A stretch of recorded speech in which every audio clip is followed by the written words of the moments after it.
আমাদের খুব বেসিক একটা প্রবলেম আছে। আমাদের প্রবলেম হলো আমরা কাজকে ভয় পাই। কিন্তু অ্যাট দ্য সেম টাইম আমরা আবার এটাও চাই যে আমরা যতটুকুই কাজ করছি সেই কাজের উপরে যেন আমাদেরকে মূল্যায়ন করা হয় এবং আমাদের বছর, বছর যেন আমাদের প্রমোশন হয়, আমাদের বছর, বছর যেন আমাদের ইনক্রিমেন্ট হয় এবং মোটা অঙ্কের হতে হবে, হ্যাঁ?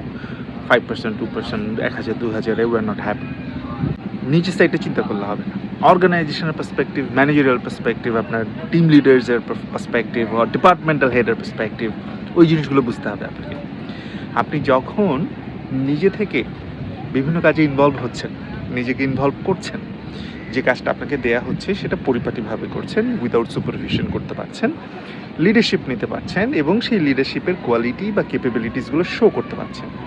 সেগুলোর উপর বেস করে যখন আপনি এই কাজগুলো করতে পারবেন, তখন যেটা হবে সেটা হলো যে আপনার কাজে মাত্রা বেড়ে যাবে। বিকজ বাকিরা পারফর্ম করছে না, আপনি করছেন। বাকিরা রেসপন্সিবিলিটি নিচ্ছে না, আপনি নিচ্ছেন।